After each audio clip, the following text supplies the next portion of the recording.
anywhere. No excuse.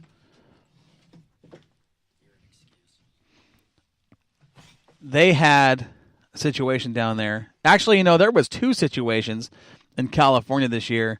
Yeah. Or this week. Just last this week. Yeah. That were just so completely out of hand. And it kind of goes into what we were talking about earlier. That's why I want to talk about it. I know that, some tracks, if you're a track owner, you probably don't want to hear it. You probably don't want us to bring it up on the show. But like I said, these things happen.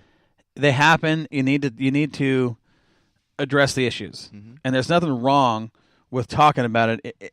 Depending on talking about it's not going to make it worse or better. Right. Sometimes it can make it better. You'd hope so. Well, yeah, especially these 2 situations. Let's talk about the deal at Santa Maria first, the sprint car issue. Mm-hmm. 2 drivers in particular, and I don't need to say names because it really doesn't matter. We're talking about a situation that have had a couple go-rounds on the racetrack. Mm-hmm. One driver last week fighting an ill-handling car, put the car into one, it slipped up, kind of got out of shape, went up, touched the wall, did a great job of driving to control the car. Out of 2, down the backstretch into turn 3, he dives the car in, the car goes to rotate, and it spins out. It happens. As it spun out, he was smart enough to point it to the inside of the racetrack, get it down by the apron before it spun, and when it came to a rest, the front was looking back towards turn 3, just at the apex, into oncoming traffic, where this is what I've watched the video. I know you guys have too, multiple times. I've watched the video. I cannot understand how a driver in anything can be 4 seconds behind the car that spun, drive into the corner, and drive down onto the car and hit them. Unless it's intentional, or you're just looking over your hood, either way, it's not good. No. Now, in this case, it was intentional.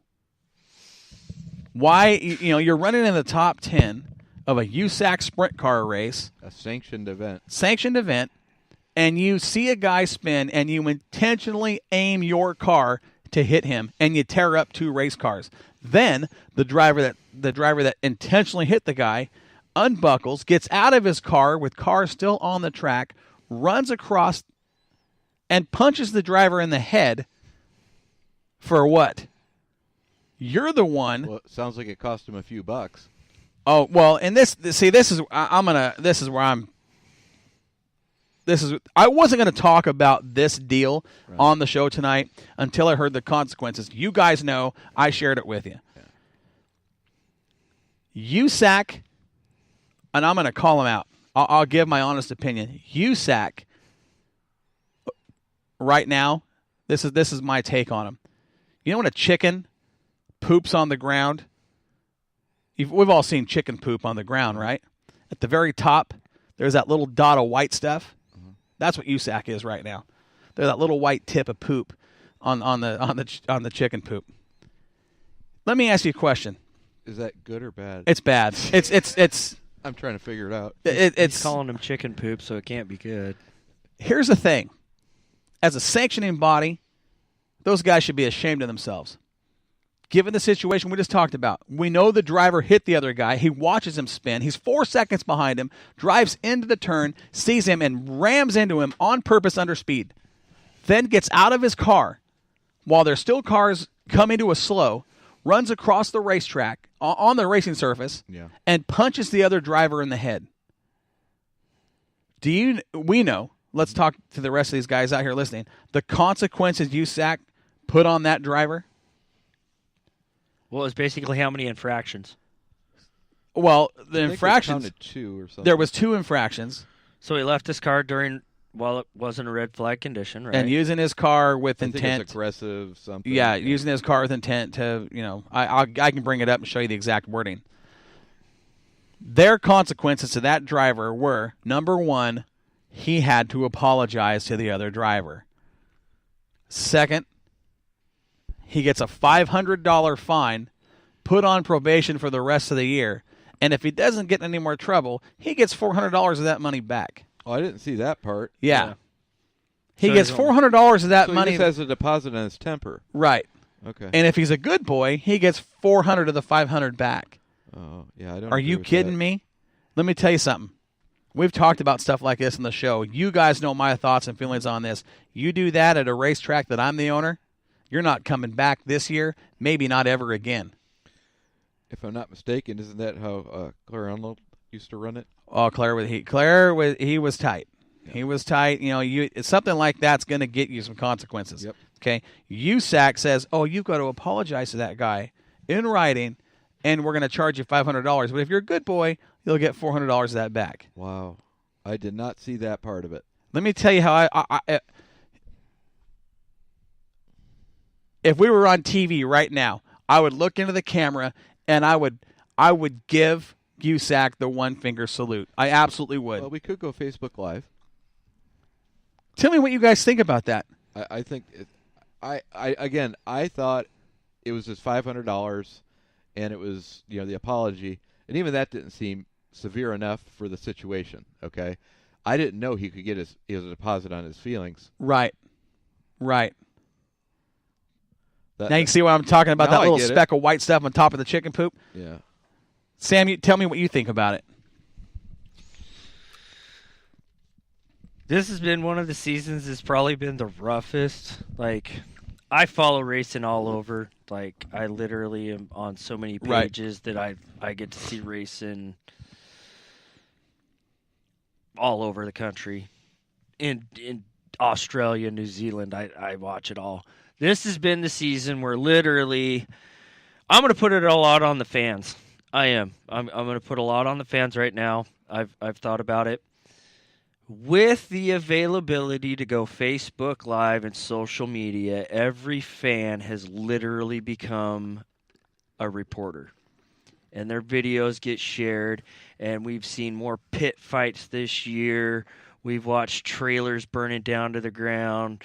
We've watched, and we wouldn't have seen this 10 years ago. Like we would not have seen. Yeah. So, this is my question?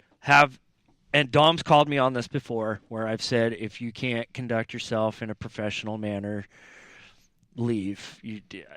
I don't want to even deal with you. And Dom's, you're at a dirt track. I get that. It's a dirt track. There's an element there that is different than asphalt. I get that. Yeah.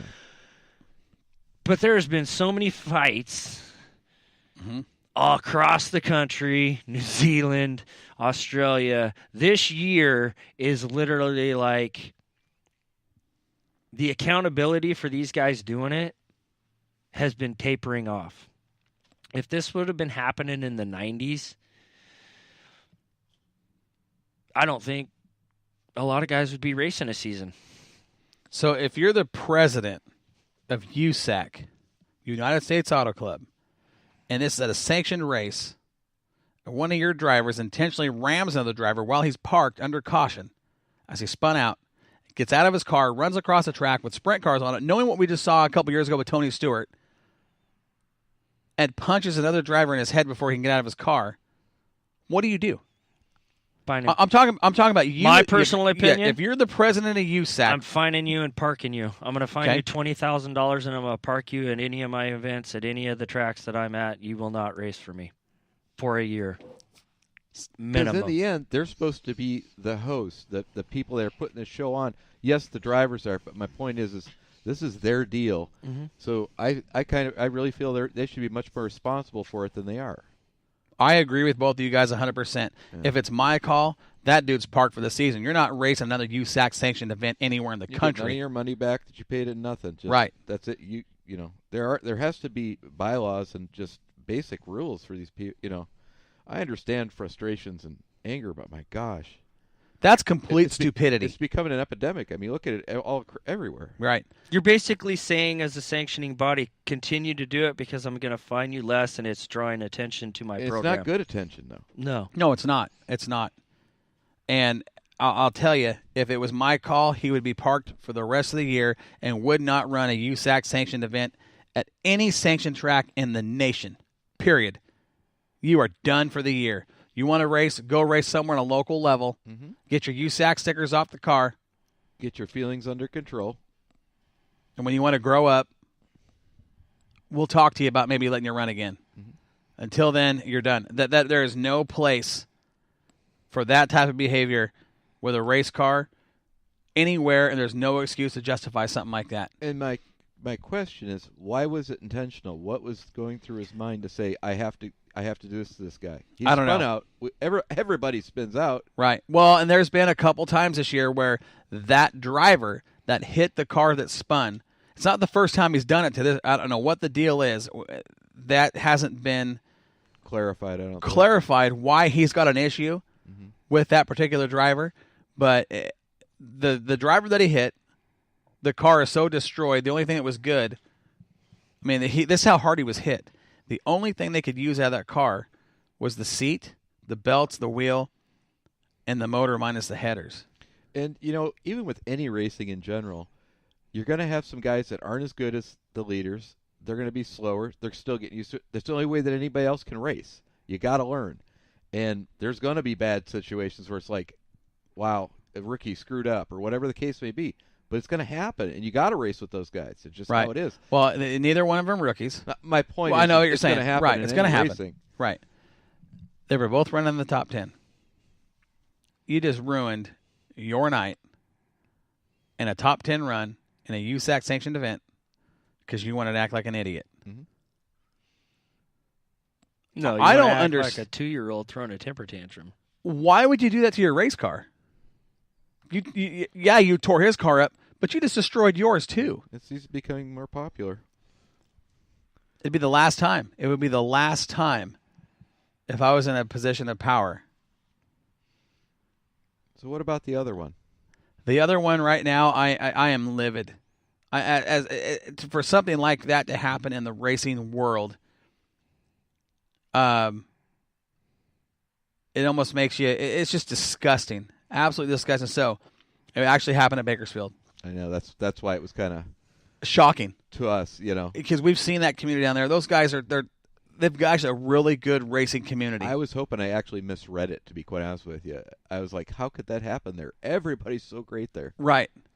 And when I heard it, Sandy and I were just kind of like looked at each other like, are you kidding me? So basically what happened was the Mod Light division, okay? Neat cars. Absolutely. Great little, very competitive field. A little bit of racing going on, okay? And I'm just going to give a real quick summary. Yeah. A little bit of racing going on, a couple of drivers battling for position, a little bump and grind, dirt track racing, right?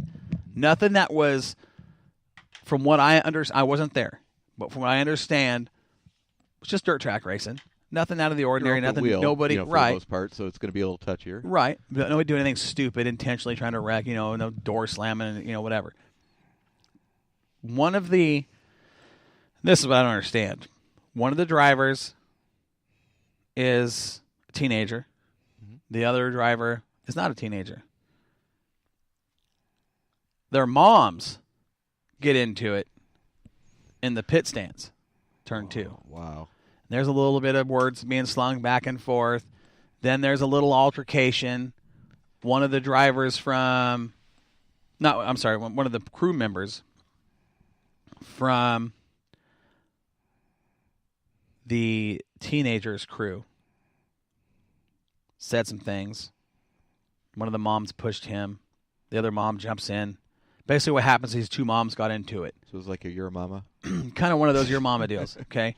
So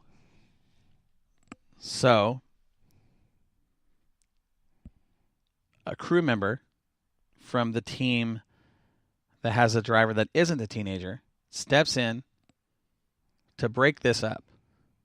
He's trying to do something right here to break this deal up. The dad of that driver comes flying through. And this dad is 6'6", 240, 250 pounds. He's a big boy. This guy trying to break it up is nowhere near that big. 5'9", 155. It comes flying in, brings it from Brooklyn, and clocks him.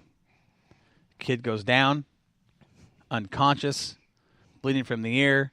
An ambulance is called. He's in the hospital still. Right now as we speak, he is in the hospital and he is not doing well. Now you got a kid in the hospital